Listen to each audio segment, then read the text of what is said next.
Good morning children, आप सभी का स्वागत है फिर से आज एक बार। आज हम हिंदी की चौथी कविता देखने जा रहे हैं जिसका नाम है मन। अब मन के जो कवि है वो है विकास परिहार जी।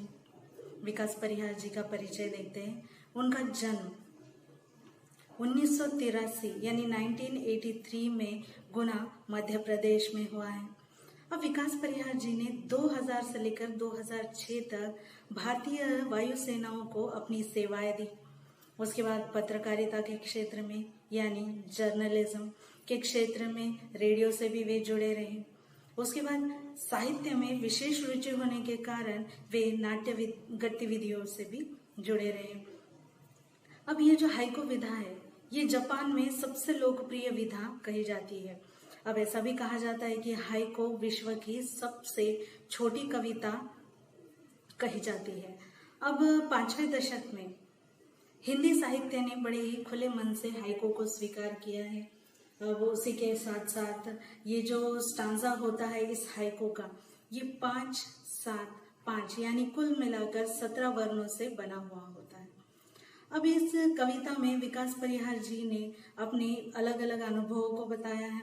भिन्न भिन्न घटनाओं को जो उनका अर्थ है वो बड़े ही सीमित शब्दों में बताया है, यानी बहुत लिमिटेड शब्दों में।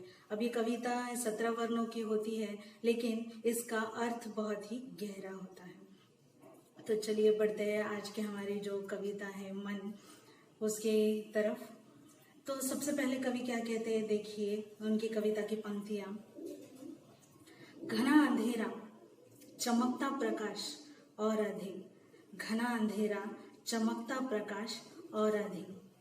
अब हमारी लाइफ में हमारे जो जीवन में होता है जो अंधेरा बहुत ही घना हो जाता है तब उसी घने अंधेरे में प्रकाश और भी अधिक चमकने लगता है। वैसा ही हमारे जीवन का है।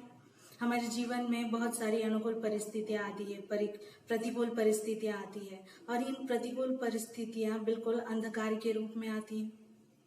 अब वो इंसान को घेर लेती है। अब इंसान इतना परेशान हो जाता है कि अब करे तो क्या करे, उसे कुछ समझ में नहीं आता है।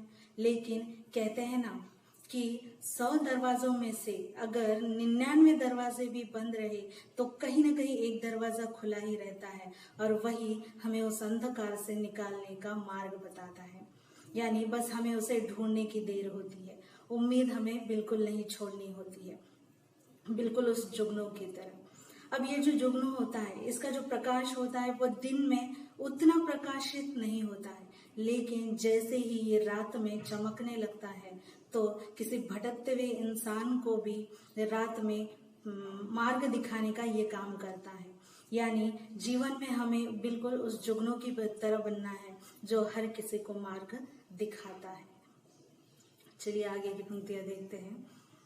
करते जाओ पाने की मत सोचो जीवन सारा, करते जाओ पाने की मत सोचो जीवन सारा। अब कविता में, इस कविता में कवि ये कहना चाहते हैं कि हमेशा हमारे जीवन में काम करते रहना चाहिए, फिर काम वो ईमानदारी से करना चाहिए। फिर उसके बाद हमें क्या मिलेगा या क्या प्राप्त होगा उसकी अपेक्षा बिल्कुल नहीं करनी चाहिए। यानी वो जो एक मुहावरा है ना, कहते हैं कि नेकी कर और दरिया में डाल, यानी नेकी करना है और उसे दरिया में डाल देना है, यानी फल के बारे में कभी नहीं सोचना। तो कवि यहाँ पर कहना चाहते हैं कि बस अपना काम जो है वो करते जाओ, उसके बारे में या उसे क्या, उसके बाद हमें क्या प्राप्त होगा, क्या मिलेगा, इसके बारे में अगर सोचते रहोगे तो जो काम तुमने किया है उसका भी मूल्य क्या हो जाता है, बिल्कुल खत्म हो जाता है। नैया मंझधार में डोले संभाले कौन, जीवन नैया मंझधार में डोले संभाले कौन। अब मान लीजिए ये जो जीवन है ये बिल्कुल एक नैया की तरह है और ये जो सागर है ये हमारा संसार है जहाँ पर हम रहते हैं। अब हमारी जो जीवन नैया है इस संसार सागर में डगमगाने लगती है तब हम ही होते हैं जो उस नैया को पार लगा सकते हैं। वहां पर कोई और तो संभालने के लिए उसे आएगा नहीं। अगर आप एक अच्छे नाविक हो तो आप उस नैया को बिल्कुल सागर के किनारे उस लगा सकते हो, लेकिन अगर आप एक अच्छे नाविक ना हो तो आपकी नैया वहीं पर डूब सकती है। यानी कहने का अर्थ यही है कि जीवन में जो सुख दुख परेशानियां चिंताएं ये तो लगी ही रहती है, लेकिन जो उससे उभर कर आता है, जो उस पर विजय प्राप्त करता है, वही एक असली नाविक होता है, अच्छा नाविक कहलाता है। यानी हमें समझदार तो बनना है, लेकिन उसी के साथ साथ एक अच्छा नाविक भी बनना है, जो इस संसार सागर से हमारी जीवन नैया को सही सलामत क्या करे, किनारे लगाए। अब आगे की पंक्तियां देखिए। रंग बिरंगे रंग संग लेकर आया फागुन, रंग बिरंगे रंग संग लेकर आया फागुन। अब फागुन का मतलब ही होता है हरियाली, चारों तरफ हरियाली हरियाली होती है फागुन के महीने में। अब ये जब फागुन आया तो ये बसंत ऋतु को साथ में लेकर आया। अब बसंत ऋतु में चारों तरफ हरियाली होती है, फूल ही फूल खिलने लगते हैं, अलग अलग रंगों से प्रकृति जो है हमारी पूरी ये फैल जाती है, और इस प्रकृति को और भी सुंदर बनाने का काम ये फागुन और बसंत करते हैं।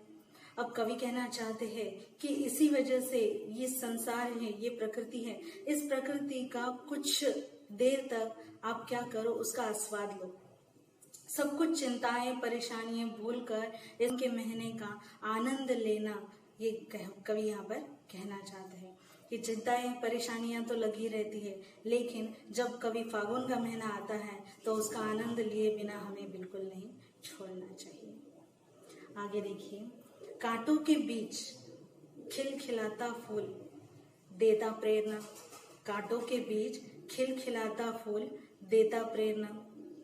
अब यहाँ पर देखिए अर्थ बहुत ही गहरा है कि कांटों के बीच रहने वाला जो गुलाब होता है वो कभी ये नहीं कहता कि इस कांटों की वजह से मेरी सुंदरता बहुत खराब हो जाती है, या फिर वो महकना नहीं छोड़ता है, ये पूरे बगीचे को बिल्कुल महकता हुआ बना देता है।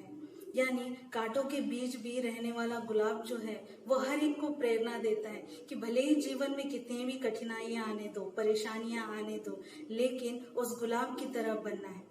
ये कांटे जो हैं ये परेशानियां हैं, और ये गुलाब जो है वो हमारा जीवन, या हम ही कह सकते हैं कि हमें उस गुलाब की तरह बनना है जो कांटों के बीच रहकर भी लोगों को प्रेरणा देता है। उसी तरह हमें भी हमारे जीवन में ऐसा कुछ करना है कि चार लोग हमसे प्रेरणा ले, बिल्कुल उस गुलाब के फूल की तरह। कवि आगे यह कहते हैं कि भीतरी कुंठा आंखों के द्वार से आई बाहर।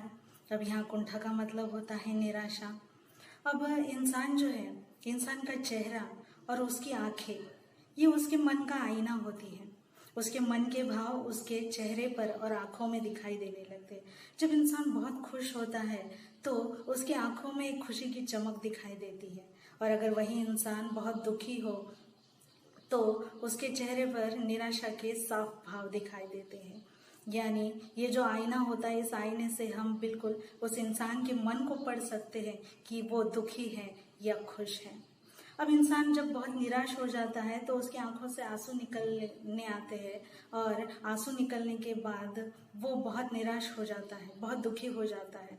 अब ऐसे ही उसकी जो निराशा है वो दूर करने का काम हमें करना चाहिए, ऐसा कवि का मानना है।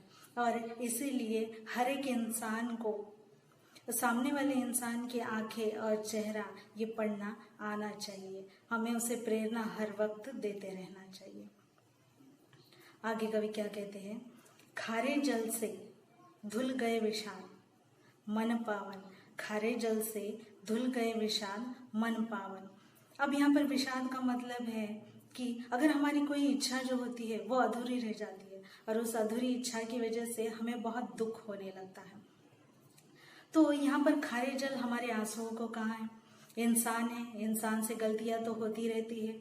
अब इंसान से गलतियां हो जाने के बाद कभी कभी इंसान को सही और गलत क्या है इसकी समझ नहीं रहती, इंसान समझना ही नहीं चाहता, और उस वक्त जो हमारे बड़े लोग होते हैं घर के, वो हमें सही और गलत का मार्ग बताते हैं, सही क्या है गलत क्या है समझाते हैं, हमें डांटते हैं फटकारते हैं, लेकिन वो सब क्या होता है हमारी भलाई के लिए होता है। और तब हमें सही और गलत का मतलब समझ में आता है। और जब सही गलत का मतलब समझ में आता है तब हमें अपने आप पछतावा होने लगता है। पश्चाताप की वजह से आंखों में आंसू आने लगते हैं और वही आंसू जब आंखों से बाहर निकलते हैं तो मन का जो ये सारा दर्द होता है, जो पीड़ा होती है, वो पश्चाताप के थ्रू क्या हो जाता है, बाहर निकल आती है। यानी आंखों से ये सारा खारा जल जब बाहर निकल जाता है तो मन पहले की तरह बिल्कुल पवित्र और पावन हो जाता है जैसा पहले था। आगे आगे मृत्यु को जीना, जीवन विष पीना है जिजीविषा। अब यहाँ जिजीविषा का मतलब है कि जीवन जीने के प्रति जो प्रेम होता है, प्यार, आसक्ति जिसे हम कहते हैं, जो इच्छा हम कहते हैं, वो जिजीविषा यानी जीवन जीने की एक तीव्र इच्छा। अब यहाँ पर मृत्यु जो है, ये जीवन बिल्कुल एक जहर की तरह है और इसी जहर को हमें जीवन में पीना होता है और उसे बिल्कुल पवित्र बनाना है, उसे अमृत बनाना है और अमृत बनाने के बाद ही हम अपने जीवन में सफल हो सकते हैं। अगर मृत्यु के बारे में सोचते रहेंगे कि मृत्यु आने ही वाली है तो अभी कैसे जिए, नहीं, अगर मृत्यु के बारे में सोचते रहोगे तो आज जो तुम्हारा जीवन है उसका आनंद लेना तुम बिल्कुल ही भूल जाओगे। इसलिए मृत्यु ये कभी ना कभी आनी है, इसे आप एक्सेप्ट करो, स्वीकार करो और उसी तरह जीवन के प्रति एक आसक्ति पैदा करो, एक इच्छा पैदा करो और उसी इच्छा की वजह से तुम अपना जीवन बिल्कुल सफल बना सकते हो। हमें इन जीवन में समझदार बनना है और समझदार बनकर ही हमारी परेशानियों को, मुश्किलों को, चिंताओं को हमेशा के लिए हमारे जीवन से दूर करना है। मन की पीड़ा छाई बन बादल बरसी आंखें, मन की पीड़ा छाई बन बादल बरसी आंखें।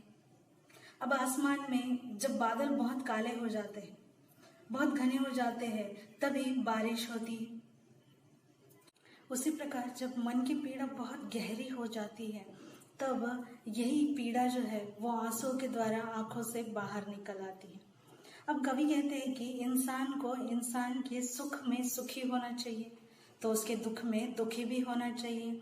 यानी अगर इंसान की पीड़ा बहुत गहरी है तो उसे प्रेरित कर कर जीवन का जो सही पहलू है या एक अच्छा पहलू है वो उसे दिखाना चाहिए और उसे जीवन जीने के लिए प्रेरित करना चाहिए।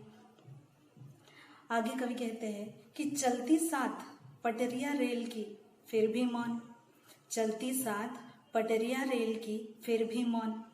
अब यहाँ पर कवि कहते हैं कि जो ये रेल की जो दो पटरियां हैं ये हमेशा साथ चलती है पर कभी एक नहीं होती और जहाँ पर एक होती है वहाँ पर रेल नहीं होती है, बिल्कुल सुख और दुख की तरह।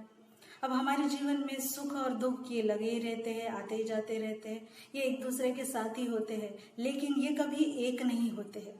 और जहाँ पर एक होते हैं तब समझ नहीं आता है कि सच में हम सुखी हैं या सच में हम दुखी हैं। तो इसे ही हमें क्या करना चाहिए, स्वीकार करना चाहिए कि सुख और दुख दोनों एक साथ आने ही जाने वाले हैं। हमेशा सुख नहीं रहता और हमेशा दुख नहीं रहता है। जो भी दिन होंगे वो जरूर बीत जाएंगे, इसे हमें स्वीकार करना चाहिए अपने जीवन में। आगे, सितारे छिपे बादलों की ओट में सुना आकाश।